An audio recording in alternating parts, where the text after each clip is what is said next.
One of the bigger bands that you've mentioned working with is Babymetal. How did that come about? And like, how did you feel about that at the start? Did that seem like a difficult thing, like prospect, or was it a no-brainer? So that came through Sonosphere actually. Because the first time they played in the UK was at Sonosphere, and Alan Day, who was booking the bands for Sonosphere, told me that he was putting Babymetal on, and I was like, "What, that Gimme Chocolate band?" Thinking like, this is surely just some viral flash in the pan sensation. Like, why are you putting them on at Sonosphere? I was skeptical. But as part of my job at Sonosphere, I had to go and take the photographers into the pit.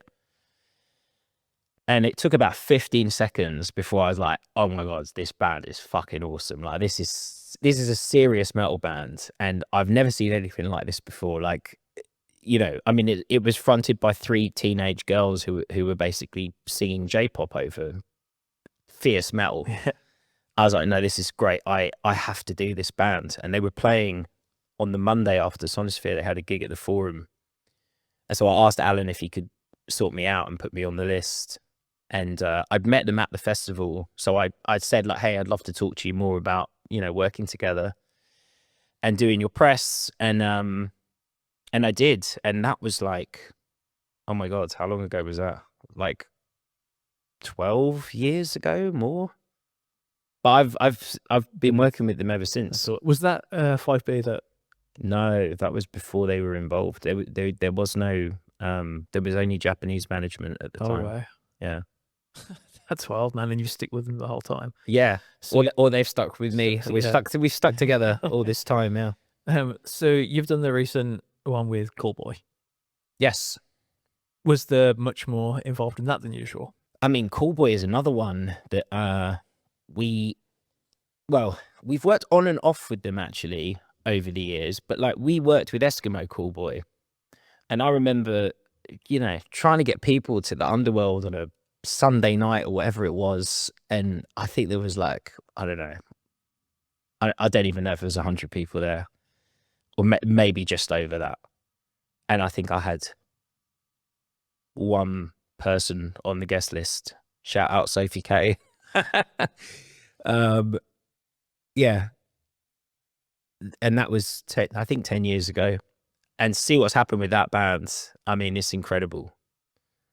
And I have to say, I think that part of the one of the great things about this shift from relying on press to decide what is cool and being the kind of funnel for breaking a band, and this kind of organic route that social media allows for, is that there was a point where a band singing in German was just not going to get any people would be like, well, no one's going to be into that. Yeah.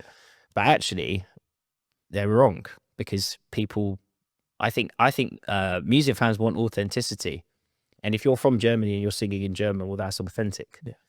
So, I mean, I know they don't just sing in German, but they mix that. They sound German, right? They could only come from Germany, Electric Callboy. And I think embracing that is a big part of the reason why they've had this explosion. They're so different as well. I mean, who out there is like them? When a band is different like that, does that mean you get to do more interesting things, or is it the same sort of process as with anyone? Yeah, I mean, the more interesting a band is, the more opportunities there are to exploit that in a way that's going to, get them more exposure. I think Callboy actually maybe an exception to that, because we've had good press for Callboy, but they've not really been embraced by, and I wouldn't expect them to necessarily, like, some of the more mainstream medias, because they're, well, I don't know why that is actually. I mean, they're a lot of fun.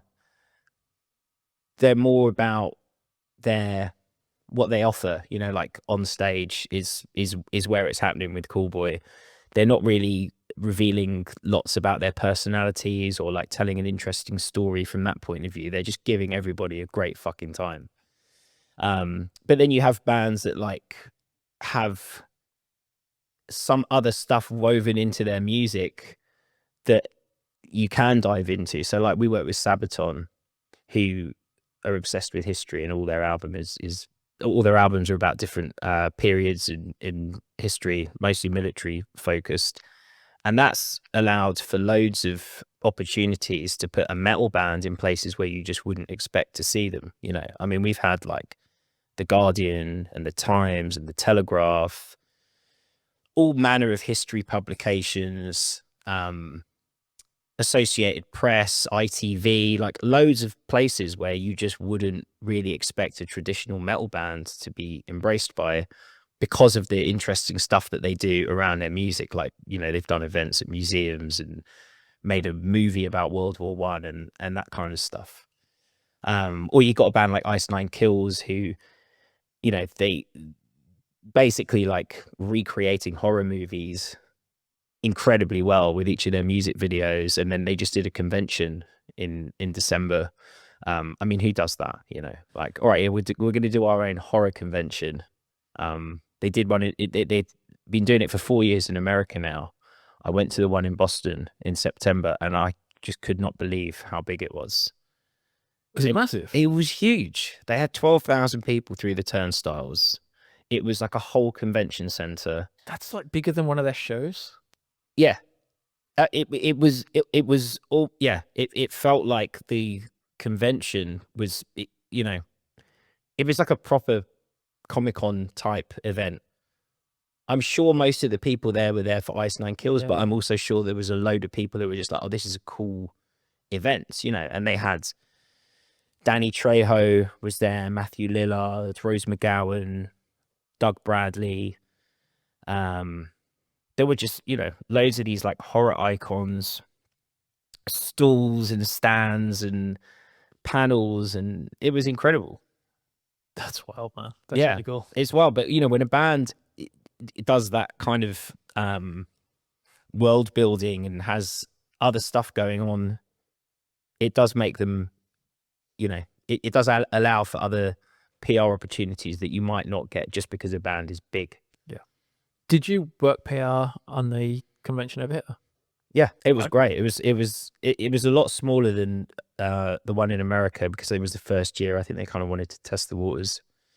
But where was it? At the Cumberland Hotel in Marble Arch, the day after their Wembley show. Awesome. That's so cool. That's so sick to do Wembley one night and that the next. I know, yeah. It was a pretty good weekend.